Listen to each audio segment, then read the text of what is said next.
महाकाय सूर्यकोटि समप्रभ निर्विघ्नं कुरु मे देव सर्वकार्येषु सर्वदा। जब रात होती है तो हम एक दिया जला देते हैं और उसकी रोशनी में खुद को महफूज समझते हैं, मगर उस रोशनी के परे जो अंधेरा है वो अपने अंदर बहुत सारी कहानियां समेटे हुए है और इन्हीं कहानियों को आप पर लेकर आता है।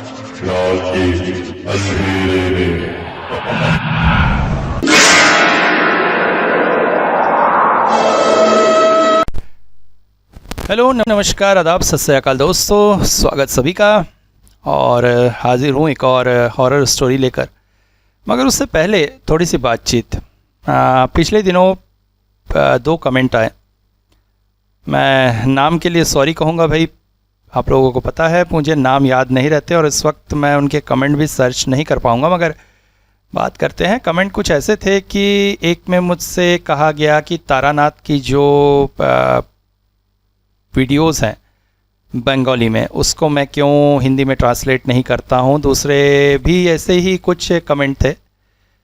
तो भाई आप लोग शायद चैनल पे नए हैं, और सभी नए लोगों के लिए निवेदन, चैनल पे 500 स्टोरीज़ हैं, तो पहले उनको स्टडी कर लीजिए, उसके बाद ही कुछ विशेष कमेंट करिए, क्योंकि आप लोगों को शायद पता नहीं है कि तारानाथ की मेरे ख्याल से 10 स्टोरीज़ हैं और उनमें से 8 को मैं चैनल पे हिंदी में ट्रांसलेट कर चुका हूँ। बाकी जो तारानाथ आप सुनते हैं वो फिक्शन है, मेरे बनाए हुए स्टोरीज़। तो आप लोगों का ये कहना कि मैं क्यों ट्रांसलेट नहीं कर रहा हूँ, तो उससे पहले अपना ज्ञान थोड़ा वृद्धि कर लीजिए। 2 ही स्टोरी ऐसी है जिसको ट्रांसलेट नहीं किया है, क्योंकि वो थोड़ी सी कामोत्तेजक टाइप के विषय की है और उसके लिए मुझे फिर फीमेल वॉइस की ज़रूरत पड़ेगी, जो मेरे पास है नहीं, क्योंकि वो फीलिंग, वो एक्सप्रेशंस नहीं आएंगे। इसलिए मैंने उन 2 को छोड़ के सारे को ट्रांसलेट किया हुआ है। इसके अलावा तारानाथ मेरा खुद का फिक्शन बनाया हुआ है, तो मुझे नहीं लगता है कि आगे से ऐसे बिना जानकारी के कमेंट आप लोग करेंगे। खैर, आप लोगों का प्यार है, आप लोग चाहते हैं तारानाथ फिक्शन आते ही रहते हैं। ये बात अलग है कि मेरे चैनल पे तारानाथ बिल्कुल छा गए हैं भाई। मुझे ही आप लोगों ने तारानाथ बना के रख दिया है, मेरी उम्र इतनी नहीं है। खैर चलिए आज की स्टोरी शुरू करते हैं। सुबह 5 बजे ही जाग गया था सपन। प्रतिदिन इसी समय उठना उसके जीवन का जैसे लक्ष्य था। ठंड हो, गर्मी हो, बरसात हो, वो प्रतिदिन इसी समय उठ जाता था। उठकर पहले एक्सरसाइज करता और उसके बाद फिर थोड़ा कुछ खाकर पढ़ने बैठ जाता। सपन इतिहास का छात्र था। वास्तव में छात्र नहीं, उसने पीएचडी की हुई थी। शहर के एक बड़े कॉलेज में पढ़ाता भी है, मगर अपने आप को वो छात्र ही मानता है। उसके जीवन का लक्ष्य ढेर सारा ज्ञान प्राप्त करना, इतिहास का ज्ञान। उसके कुछ रिसर्च पेपर कुछ बड़ी संस्थाओं में भी प्रकाशित हुए हैं। वो जानना चाहता है इतिहास के उस काले अध्याय को। प्रत्येक सभ्यता में कहीं ना कहीं किसी न किसी रूप में तंत्र मंत्र, काले जादू का प्रभाव रहा है। वो इन सब के बारे में ढेर सारी जानकारी एकत्र करना चाहता है। किताब पढ़ते पढ़ते अचानक उसे याद आया अमृत को फ़ोन करना है। अमृत उसके बचपन का दोस्त, मगर पिछले 2 महीने से सपन बॉम्बे में था और इसी दौरान अंशु के जीवन में वो दर्दनाक घटना हो गई। बचपन का दोस्त होने के नाते उसके करीब होना सपन का कर्तव्य है। उधर अमृत भी अपने कमरे में अपने लैपटॉप पर बैठकर काम कर रहा था कि अचानक उसके फ़ोन की रिंग बज उठी। फ़ोन रिसीव करते ही उसे पता चला जो किताब उसने मंगवाई थी वो आ गई है और कुरियर वाला नीचे ही खड़ा है। वो तेज कदमों से नीचे जाकर किताब लेकर ऊपर आ गया। अमृत का यह घर 2 मंजिला है। अब तुरंत वो थोड़ी बहुत घर की सफाई करने की कोशिश कर रहा है, क्योंकि आज उसके बचपन का दोस्त उससे मिलने आने वाला है। और घर जिस साल में है, ऐसे में किसी बाहर के व्यक्ति का यहाँ आना उचित नहीं है। मगर कारण भी तो है, आखिर किसके लिए घर की सफाई करे वो? जिंदगी में कोई भी तो ऐसा नहीं है माता पिता उसका साथ छोड़कर चले गए। फिर से जिंदगी को जिसके सहारे शुरू करने की कोशिश कर रहा था, 1.5 महीना पहले श्रावणी उसका साथ छोड़कर चली गई। दोनों एक ही कॉलेज में पढ़ाते थे। उस दिन हाथों में हाथ लिए घर की ओर दोनों वापस लौट रहे थे। बस स्टैंड से थोड़ी दूर पहले बड़े से चौक में अचानक एक बड़े से ट्रक ने आकर उनको हिट किया। श्रावणी स्पॉट डेड हो गई और उसके बाद जैसे अमृत के जीवन में अंधेरा सा ही फैल गया था। अब किताबें ही उसका सहारा थी। उसने लगभग उन सभी लेखकों की किताब मंगाकर पढ़ी जिनको पढ़ना श्रावणी को पसंद था। आज भी एक किताब उसने मंगाई थी। किताब के पैकेट को लेकर एक चाकू से उसे काटते हुए बेड पर बैठा हुआ था, मगर जैसे ही किताब उसने बाहर निकाली वो चौंक पड़ा। अरे ये कौन सी किताब भेज दी उन लोगों ने? आश्चर्यचकित था वो। किताब के कवर ही इतना डरावना था कि कुछ कहने का नहीं। एक अजीब सी चेहरा बना हुआ था उसके कवर में और बाहर की तरफ उभरा सा था। उस चेहरे के दांत ऐसा लगता था जैसे किताब को फाड़कर बाहर निकल रहे हैं। देखने में किताब बेहद पुरानी लग रही थी, मगर आश्चर्य, इसमें किसी भी तरह के कीड़े मकोड़े और घुन इत्यादि नहीं थे, जैसे वो भी इस किताब को छूने में डर रहे हों। ऊपर के कवर को देखकर ही अमृत के मन में आया कि वो इस किताब को रिफंड कर देगा, मगर न जाने किस अनजाने कौतूहल से उसने किताब के पन्ने पलटने शुरू किए। पहले पन्ने में लिखा हुआ था लोथल एंट्री। बस यही शब्द उसकी समझ में आया। इसके बाद तो किताब की भाषा न जाने कैसी अजीबोगरीब थी और कुछ अजीबोगरीब जीव जंतुओं के चित्र बने हुए थे जिनका वास्तविक जगत से कोई भी संपर्क न था। किताब पढ़ते पढ़ते न जाने कब समय बीत गया। अचानक अमृत को याद आया कि आज तो सपन आने वाला है। वो तुरंत ही रसोई की तरफ गया। अचानक कॉलिंग बेल बज उठा। दौड़कर अमृत दरवाज़ा खोलने गया। सामने सपन खड़ा था। दोनों एक दूसरे के गले लग गए। बचपन के दोस्त इतने सालों बाद मिले। अचानक ही सपन बोल पड़ा, तो फिर कैसा है? बस एक तरह हूँ यार। अमृत उसे लेकर घर के अंदर जाने लगा। घर में प्रविष्ट होते होते अचानक ही सपन को बहुत सुंदर अगरबत्ती की खुशबू आई। मनी मन उसने सोचा, दोस्त ने शायद पूजा पाठ करना शुरू कर दिया है। अच्छा ही है, अगरबत्ती की खुशबू मन को शांत कर जाती है। अचानक ही अमृत बोल पड़ा, तू अगर आज फ़ोन नहीं करता तो मैं ही तुझे फ़ोन करके घर बुलाता। हाँ देखा, 1 महीने में कितना तूने फ़ोन किया, मैंने देख लिया। अरे बहुत बिजी था यार। अच्छा तू बैठ, मैं चाय बनाने रखा हूँ, लेकर आता हूँ।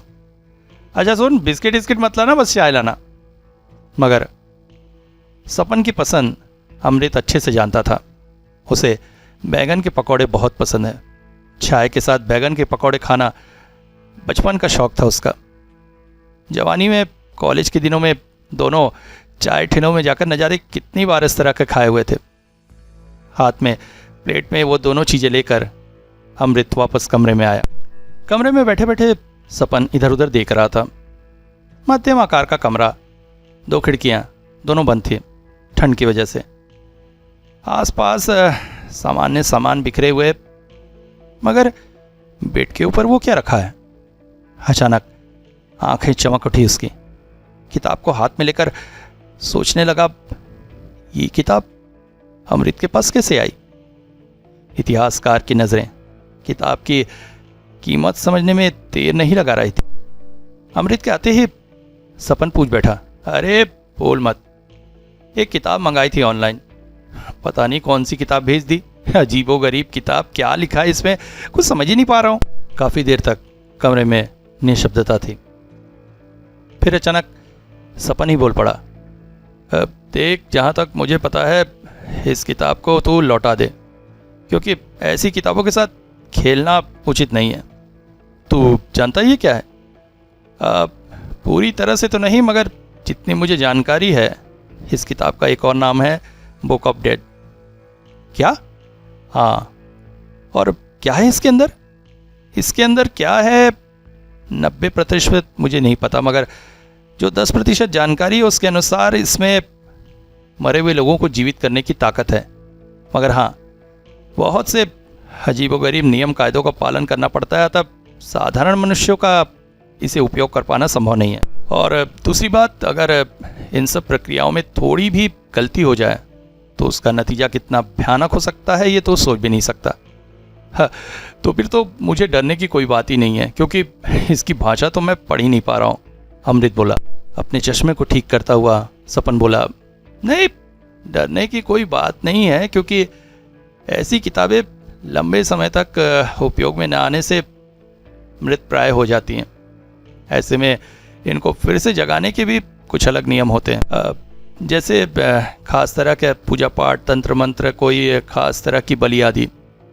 किताब को और बेड पर रख दिया सपन ने। मैं कहता हूँ तू इसे जितनी जल्दी हो सके वापस कर दे, क्योंकि इतिहास में बहुत बार देखा गया है कि ऐसी किताबों से इंसान को बहुत नुकसान हुआ है। इसके बारे में पूरी जानकारी न रखकर इसका उपयोग करना सबसे बड़ी मुसीबत का कारण बनता है। इसके बाद फिर किताब को लेकर दोनों में कोई बात नहीं हुई, अपने जीवन की बातें करते रहे दोनों। फिर रात के 8 बजे के करीब सपन ने उससे विदा ली, मगर इस बीच सिर्फ एक ही खास बात हुई कि किताब को देखने के बाद से ही सपन के दिमाग में ये विचार बार बार घूमने लगा कि कब वो घर पहुंचे और कुछ किताबें लेकर इस किताब के इतिहास के बारे में जल्द से जल्द ढेर सारी जानकारी प्राप्त करे। कमरे में अंधेरा फैला है। किसी कारण से पास की खिड़की बार बार खुल बंद हो रही है, मगर उस तरफ अमृत का बिल्कुल ध्यान नहीं है। उसका पूरा ध्यान है पास रखी किताब की तरफ। रात बहुत ढल चुकी है, मगर उसे नींद नहीं आ रही। सोने का प्रयास किया था उसने 1-2 बार, मगर बार बार भयानक सपने आने से उसकी नींद टूट जा रही है और हर सपने में कहीं ना कहीं से वो इसी किताब को देख रहा है। तो फिर क्या ये किताब उससे कुछ कहना चाह रही है? मगर सपन ने तो कहा था कि इस किताब को जगाने की कुछ खास विधियां होती हैं। कहते कहते उसने किताब को अपने हाथों में उठा लिया। यही सोचते सोचते वो किताब के ऊपर हाथ फेरने लगा और तभी किताब में बने हुए इस चेहरे के नुकीले दांतों से उसका हाथ कट गया। और तुरंत ही उसने अपना खून निकलता हाथ अपने मुंह में रख लिया। क्या जो हो रहा है क्या पता, कहां से ये। किताबों से भरे हुए कमरे में रात के 2 बजे भी लाइट जल रही है। एक बड़े से लकड़ी की टेबल में करीब 20 किताबें लेकर बैठा हुआ है सपन। आंखों में नींद का थोड़ा भी अंश नहीं। अभी उसके पास सिर्फ एक ही लक्ष्य है, उस किताब के इतिहास के बारे में जानना ही होगा। वैसे ये कमरा विश्व के हर तरह की किताबों से भरा हुआ है, जिसकी वजह से बहुत विशिष्ट लगता है, मगर कमरे की सबसे बड़ी खासियत यह है कि यहाँ पर उपस्थित है इतिहास के काले पन्ने, विभिन्न तरह की सभ्यताओं के तंत्र मंत्र आदि शक्तियों के बारे में जानकारियाँ। और ऐसी ही कुछ किताबें लेकर इस वक्त सपन अपनी टेबल पर बैठा हुआ है। इस वक्त वो सिंधु और हड़प्पा सभ्यता की कुछ किताबों का अध्ययन पढ़ रहा है। अचानक ही उसकी दोनों आंखें चमक उठी।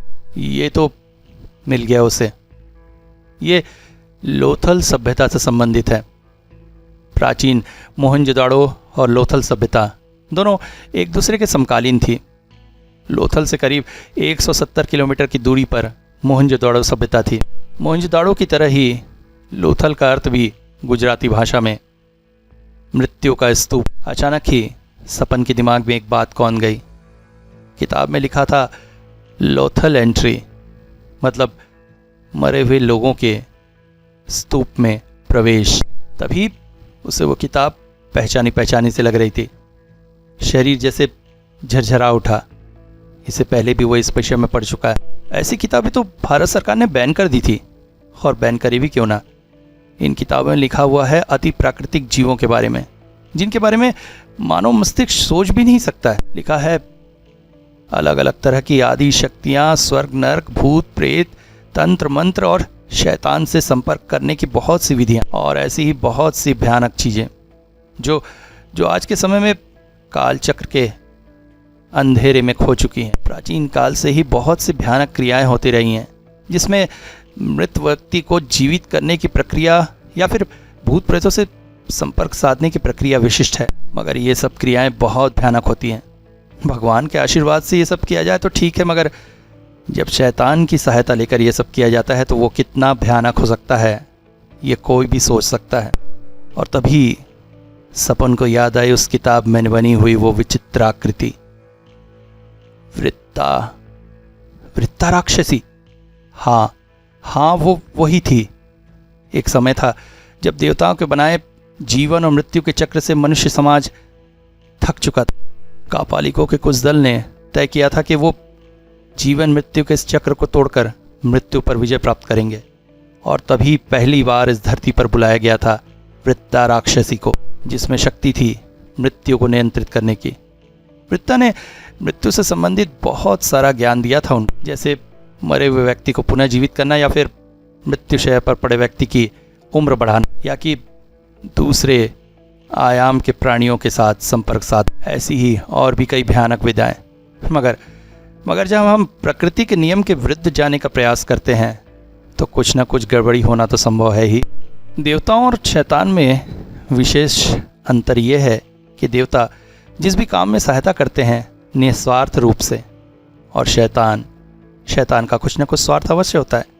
और वृत्ता भी शैतान से कोई अलग नहीं थी। उसकी भी इच्छा थी, और उसकी इच्छा थी उसकी भूख, खून की भूख। वो ढेर सारा खून चाहती थी, इंसानी खून, क्योंकि इसी खून से तो उसे शक्ति मिलती थी, शक्ति युगों युगों तक जीवित रहने की। इन सब बातों को सोचते सोचते अचानक ही सपन का दिमाग जैसे झंझना उठा। दिमाग को शांत करने के लिए कुछ देर के लिए उसने आंखें बंद कर ली। तभी अचानक कुर्सी से उठकर खड़ा हो गया सपन और किताब की अलमारी के पास जाकर कुछ ढूंढने लगा। खिड़की से बाहर देखने से समझ में आ रहा था धीरे धीरे सूरज की रोशनी फैल रही है। शायद सुबह के 5 बजे होंगे। हल्के हल्के पक्षियों का कलरव भी सुनाई दे रहा है। आकाश में कोहरा छाया हुआ है, मगर सपन जैसे इन सब से अछूता है। उसके पास इस वक्त कुछ भी सुनने समझने का समय नहीं है। सारा ध्यान एक ही ओर है। एक विशेष किताब को निकालकर लेकर वो फिर से चेयर पर बैठ गया और फिर से खंगालने लगा इतिहास। रात भर फिर नींद नहीं आई अमृत को। सोने का प्रयास भी नहीं किया उसने। सुबह 11 बजते ही वो तुरंत तैयार होकर चल पड़ा नवीन कचौड़ी सेंटर की तरफ। हालांकि उसके घर के आसपास और भी होटल है, मगर नवीन कचौड़ी सेंटर की बात ही अलग है। बचपन से वो और सपन जब भी कुछ खाने पीने का मन करता था तो यहीं आते थे। होटल के पास पहुंचकर उसने 2 प्लेट कचौरी का ऑर्डर दिया और वहीं इंतजार करने लगा। कुछ ही पलों में सपन भी वहां उपस्थित था, मगर अमृत को देखते ही बोला, अरे ये क्या हालत हुई है तेरे चेहरे की? अरे पूछ मत, रात भर नींद नहीं आई उसीलिए। मगर चौंक पड़ा था सपन। एक रात न सोने से किसी व्यक्ति की ऐसी हालत हो जाती है? फिर अचानक और आश्चर्यचकित हो गया सपन। ये इतना सारा परफ्यूम क्यों लगाया अमृत ने? सुबह सुबह कोई इतना परफ्यूम लगाता है क्या? तभी उनके ऑर्डर आ गया। कचौड़ी तोड़कर खाते खाते फिर चकित हुआ सपन। अमृत अपनी छोटी उंगली से सामान नहीं पकड़ रहा है, उसे कुछ अलग लग रहा है। क्या उसकी छोटी उंगली कट गई है जिससे उसे दर्द हो रहा है? अतः कौतूहल न दबा सकने के कारण सपन बोल ही पड़ा, अरे कैसे रे, उंगली में चोट कहाँ से लगी? अरे वो कुछ नहीं, वो थोड़ा सा चोट लग गई है, ठीक हो जाएगी। तभी खाते खाते सपन पूछ बैठा, अच्छा वो किताब तूने रिफंड कर दी?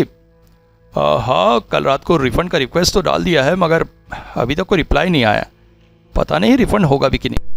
ऑर्डर ख़त्म करते करते अचानक ही सपन बोला, अच्छा सुन, खाने के बाद एक बार तेरे घर चलूँगा, उस किताब को दोबारा देखने का मन कर रहा है। हाँ हाँ बिल्कुल चल, अमृत बोला। फिर वहाँ से दोनों अमृत के घर की तरफ चल पड़े।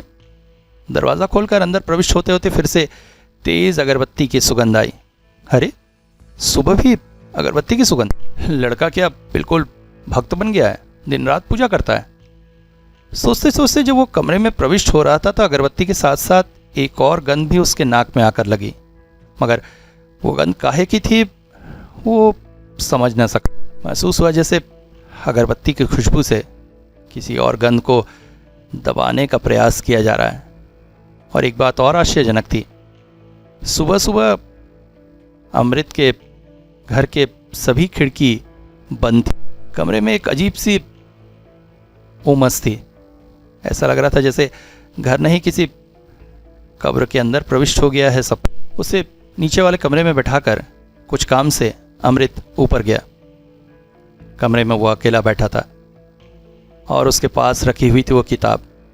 मगर कमरे में प्रविष्ट होने के बाद से ही सपन को पता नहीं कुछ सामान्य सा नहीं लग रहा था। कमरा जैसे अपेक्षाकृत ज़्यादा ही ठंडा महसूस हो रहा था और कमरे में रोशनी बोले तो वेंटिलेटर के छेद से आ रही सूरज की रोशनी थी। एक तरह से कमरे का हर कोना अंधकार से भरा हुआ था। ऐसा लग रहा था उस अंधेरे से बहुत सारे अशरीरी आंखें उसकी तरफ देख रही हैं। उसे बिल्कुल भी अच्छा नहीं लग रहा था। वैसे कल शाम को भी जब उस कमरे में आया था तब भी उसे ऐसी ही अनुभूति हो रही थी। तभी अचानक किताब की तरफ देखते देखते उसके रीढ़ की हड्डी में एक ठंडी सी हवा बह गई। किताब के ऊपर बने चेहरे के दांत में वो क्या लगा है? क्या खून ना? मगर उसमें खून लगा कैसे? तभी उसे याद आई अमृत की छोटी उंगली पे लगी चोट। आतंक और डर के मारे जैसे उसका दिमाग काम करना बंद करने लगा। एक पल उस कमरे में बैठे रहना सपन के लिए असह्य था। अतः बिना अमृत को कुछ बताए वो चुपचाप घर से बाहर निकलने लगा। निकलते निकलते उसने महसूस किया अगरबत्ती की खुशबू 2 मंजिले के उस कमरे से ही आ रही थी।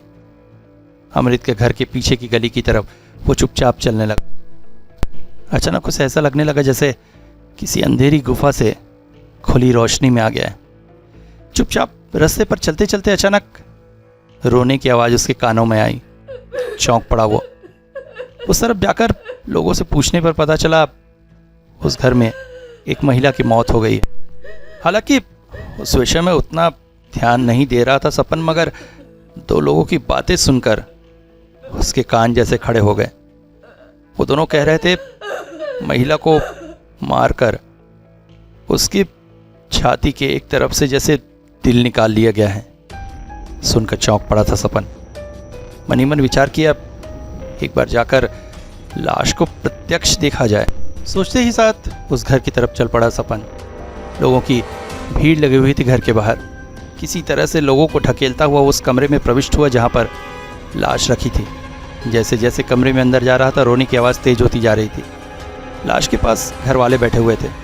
अभी तक पुलिस नहीं आई थी इसलिए लाश को कोई किसी छुआ नहीं था। लाश का निरीक्षण करते करते अचानक चौंक पड़ा था सपन। लाश के शरीर जैसे सफ़ेद हो आया था। आंखें डर से बाहर फट पड़ रही थी और सीने के पास एक छेद सा था। मगर गौर से देखते ही कांप उठा था सपन। वो छेद नहीं, एक बड़ा सा घाव था जिसने गोलाकार रूप धारण किया था और वहीं से निकाल लिया गया था महिला का दिल। सपन के पैर जैसे कांपने लगे। अब ज़्यादा देर उस घर में ठहर पाना संभव न था।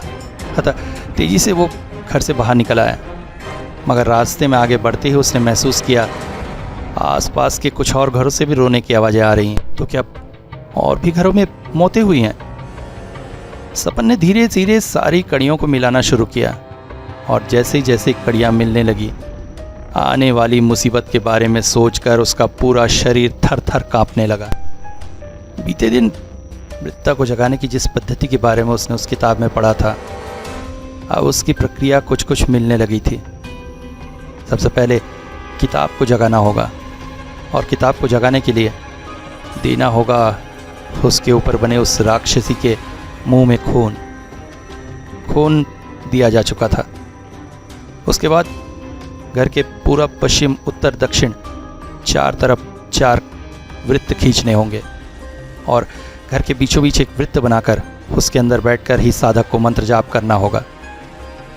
वृत्त से राक्षसी की उत्पत्ति होती है, इसीलिए उसका नाम वृत्ता है। मगर वृत्ता को ऐसे नहीं बुलाया जा सकता है, उसे जगाने के लिए ज़रूरत है एक मुर्दे की।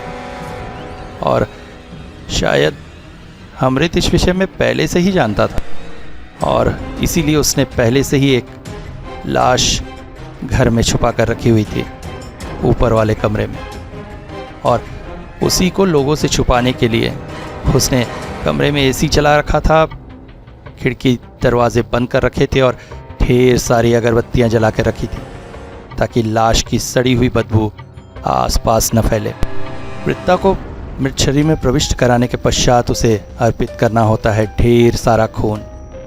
फिर जिस प्रिय व्यक्ति को जीवित करना हो उसके सबसे प्रिय वस्तु को एक वृत्त में रखकर मंत्र का जाप करना होता है। अगर इन नियमों को बिना किसी भूल चूक के पूरा किया जाए तो वृत्ता उस मृत शरीर में प्राण शायद फूंक सकती है।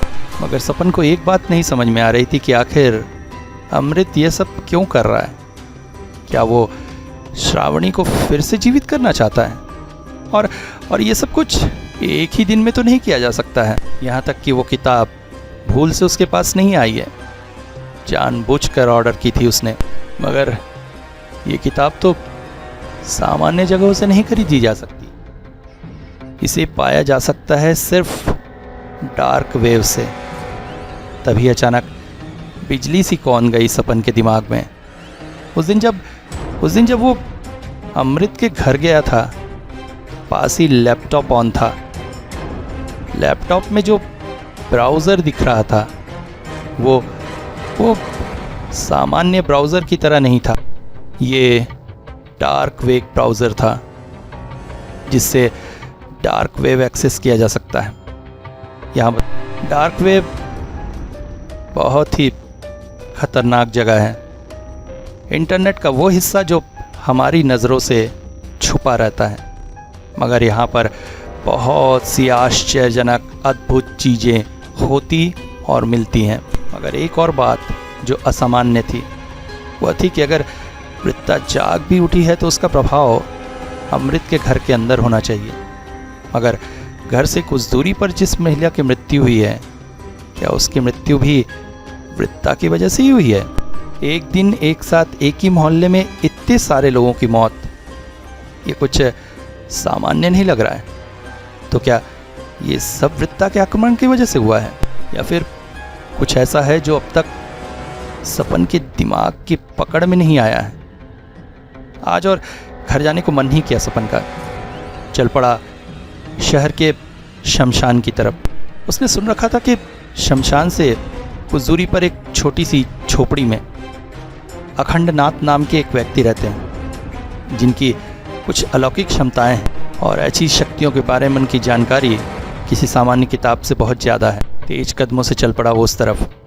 कुछ ही समय में उस झोपड़ी के पास पहुंचकर थोड़ा सोच विचार करने के बाद दरवाजे पर दस्तक। अचानक अंदर से आवाज़ आई, दिमाग खराब मत करो, चुपचाप अंदर चले आओ। थोड़ा सा आश्चर्यचकित हुआ सपन, फिर चप्पल बाहर छोड़कर दरवाज़ा खोलकर अंदर प्रविष्ट हुआ। घर बहुत ही छोटा सा था, ऊपर टीन की छत, आसपास प्रत्येक दीवार में माँ काली की तस्वीर। एक तरफ एक कम वाट का बल्ब लटक रहा था और उसी के नीचे थे एक स्टैंड फैन। घर में इधर उधर बहुत सारे सामान पड़े हुए थे और एक तरफ एक लगभग टूटी सी खाट में एक व्यक्ति बैठा था।